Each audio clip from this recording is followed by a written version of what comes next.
আলাইকুম সুপ্রিয় শিক্ষার্থীবৃন্দ, কেমন আছো তোমরা সবাই? আশা করি আল্লাহর অশেষ রহমতে এবং মা বাবার দোয়ায় সকলে খুবই ভালো আছো।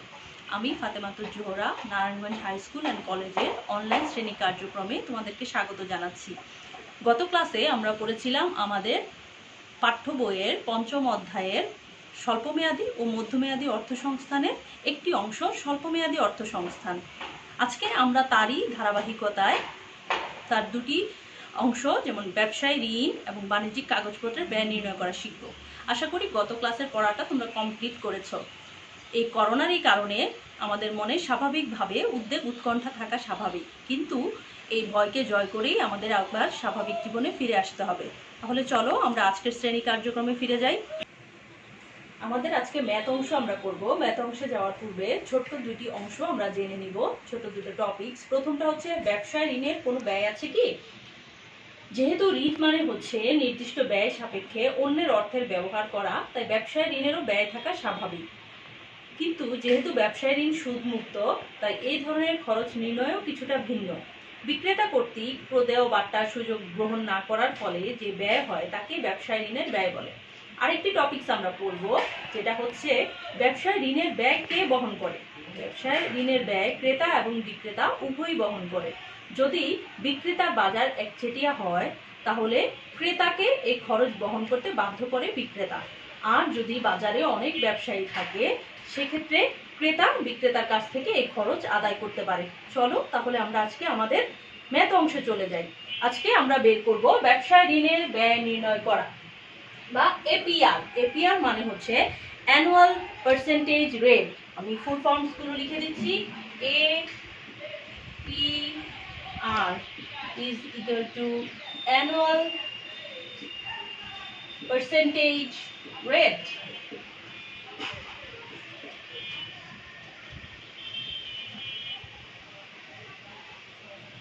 Then CD, cash discount.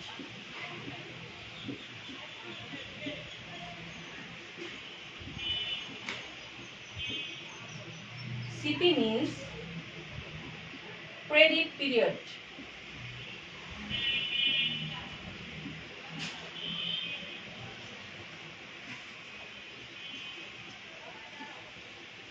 And DP means discount period.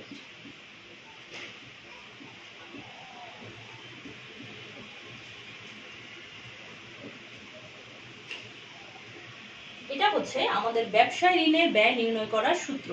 আগে আমরা দুটো সূত্র জেনে নিই, তারপরে একসাথে একটা ম্যাথের মধ্যে দুটো অঙ্ক কিভাবে সলভ করা যায় সেই জিনিসটা দেখব। বাণিজ্যিক কাগজের ব্যয় নির্ণয় KCP, that means cost of commercial paper, is equal to FB minus NSV divided by NSV into 360 divided by MP into 100. এখানে KCP আমরা বলেছি যে কস্ট অফ কমার্শিয়াল পেপার বা বাণিজ্যিক কাগজের ব্যয়। FB মানে হচ্ছে ফেস ভ্যালু,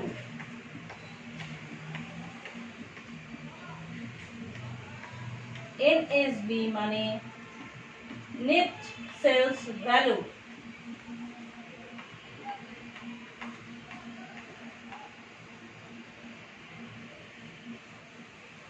MP মানে ম্যাচিউরিটি পিরিয়ড।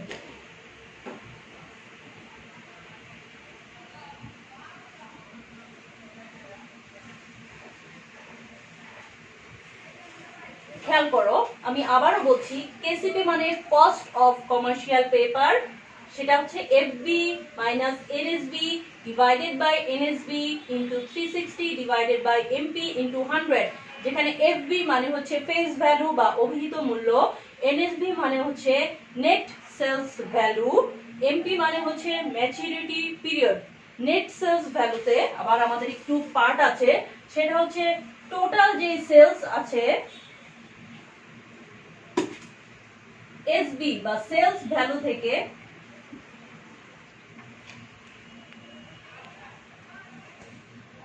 যখন আমরা অন্যান্য ব্যয় বাদ দিব তখন আমাদের আসবে হচ্ছে net sales value, sales value বা বিক্রয় মূল্য থেকে আমরা যখন অন্যান্য খরচ বাদ দিব তখন সেটা হবে নেট সেলস ভ্যালু। ঠিক আছে, এখন আমরা যে অঙ্কটা করব সেটা হচ্ছে যশোর বোর্ড 2017 থেকে। তোমরা তোমাদের বইটি নিয়ে এসে তারপর ভিডিওটি আবার কন্টিনিউ করো। দেখো, বই নিয়ে রেডি থাকতে বলেছিলাম, আমি বইটি নিয়ে আছি এবং আমাদের পৃষ্ঠা নাম্বার হচ্ছে 482, খালেকুজ্জামান স্যারের প্রথম পত্র বই থেকে। জনাব সজীব একজন ব্যবসায়ী, তিনি 2/25 N45 এই শর্তে ব্যবসায় ঋণ অথবা 120 দিন মেয়াদি বাণিজ্যিক কাগজের মাধ্যমে ঋণ নিতে পারেন।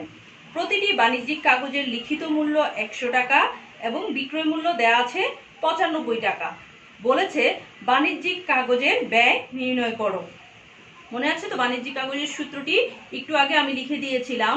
সূত্রটি হচ্ছে FB minus NSB divided by NSB into 360 divided by DM into 100। তাহলে চলো আমরা অঙ্কটি করি। DM বা DP যেটাই বলো, এক এক বই এক এক রকম ভাবে দেওয়া। দেখো, বাণিজ্যিক কাগজের ব্যয় নির্ণয়, এখানে দেওয়া আছে FB বা অভিহিত মূল্য সমান বলে দেওয়া আছে 100 টাকা।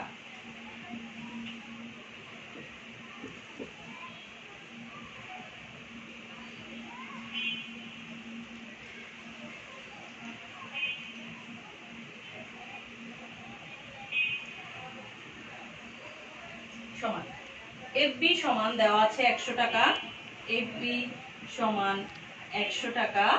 তারপর দেওয়া আছে NSB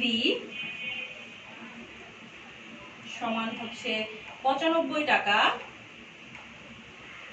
তারপরে আমাদের দেয়া আছে মেয়াদ 120 দিন মেয়াদি। তাহলে প্রথমে হচ্ছে FB 100 টাকা, সেখান থেকে NSB বা নেট সেলস ভ্যালু বাদ যাবে, থাকবে হচ্ছে 95 টাকা ভাগ 95 ইন্টু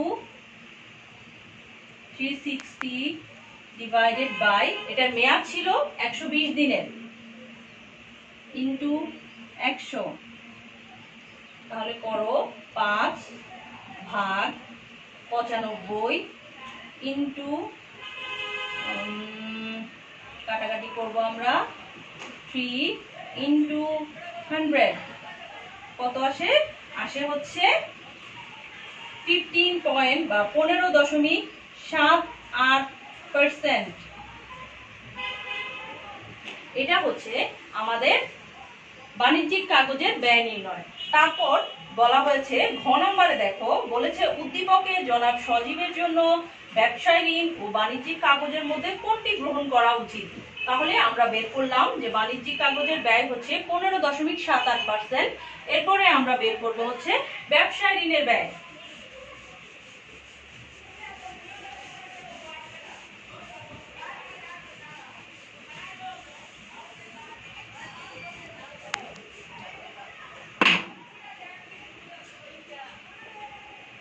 ব্যবসায় ঋণের ব্যয় সূত্রটি হচ্ছে সিডি। ব্যবসায় ঋণের ব্যয় নির্ণয়ের সূত্রটি হচ্ছে CD divided by 100 minus CD into 360 divided by CP minus DP into 100। এখানে আমাদের বলে দিয়েছে, দেখো এই টার্মসটা সম্পর্কে আমি আলোচনা করেছিলাম আমাদের প্রথম ক্লাসে। 2/25 N45 মানে হচ্ছে 25 দিনের মধ্যে যদি উনি টাকাটি পরিশোধ করে তাহলে হচ্ছে 2% বাট্টা পাবে, আর যদি 25 দিনের মধ্যে উনি বাট্টার সুযোগ গ্রহণ না করে তাহলে 45 দিনের মধ্যে টাকা অবশ্যই পরিশোধ করতে হবে। তাহলে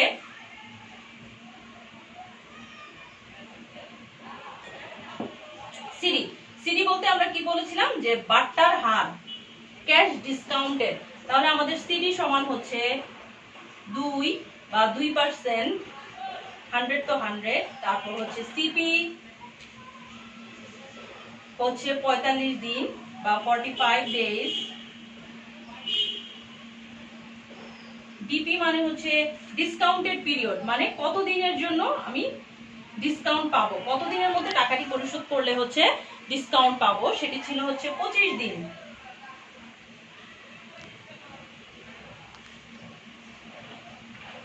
তাহলে এখানে বসাই, সিডি মানে হচ্ছে 200 মাইনাস সিডি ইন্টু 360, সিপি মানে হচ্ছে 45 দিন মাইনাস ডিসকাউন্ট হচ্ছে 25 দিনের জন্য পাবো আমরা 100। তাহলে কত আসে? আসে হচ্ছে 36.74 বা 36.74%। দেখো তোমরা ভালো করে খেয়াল করবে, যদি না বুঝো তাহলে হচ্ছে কমেন্টসে আমাকে জানাবে। এখন তোমাদের জন্য আমি একটি হোমওয়ার্ক দিয়ে দিচ্ছি। আচ্ছা, এখানে বলেছিল যে উদ্দীপকে জনাব সজীবের জন্য ব্যবসায় ঋণ ও বাণিজ্যিক কাগজের মধ্যে কোনটি গ্রহণ করা উচিত। দেখো, কমার্শিয়াল পেপার বা বাণিজ্যিক কাগজের ব্যয় এসেছে হচ্ছে 15.78% এবং আমাদের যে ব্যবসায় ঋণের ব্যয় এসেছে হচ্ছে 36.74%। মানে একটার ব্যয় হচ্ছে 100 টাকায় অলমোস্ট 37 টাকা, এবং বাণিজ্যিক আমরা যেটা বলছিলাম যে বাণিজ্যিক কাগজের ব্যয় আসছে হচ্ছে মাত্র 16% অলমোস্ট। তাহলে কোনটি ভালো? 16% ভালো। আমি যদি কাউকে টাকা পরিশোধ করি আমার জন্য কি হবে? 16% ভালো হবে? 100 টাকায় 16 টাকা পরিশোধ করা ভালো হবে, নাকি 100 টাকায় 37 টাকা পরিশোধ করা ভালো হবে? তাহলে অবশ্যই আমার জন্য হচ্ছে বাণিজ্যিক কাগজের অপশনটি গ্রহণ করাই হচ্ছে ওনার জন্য, জনাব সজীবের জন্য যুক্তিযুক্ত হবে। তোমাদের জন্য একটি ছোট্ট হোমওয়ার্ক দিচ্ছি। হোমওয়ার্কটা হচ্ছে যশোর বোর্ড 2016, এই অঙ্কটি তোমরা নিজে নিজে বাসায় করবে। ততদিন পর্যন্ত ভালো থাকো, সুস্থ থাকো এবং নিরাপদে থাকো। আল্লাহ হাফেজ।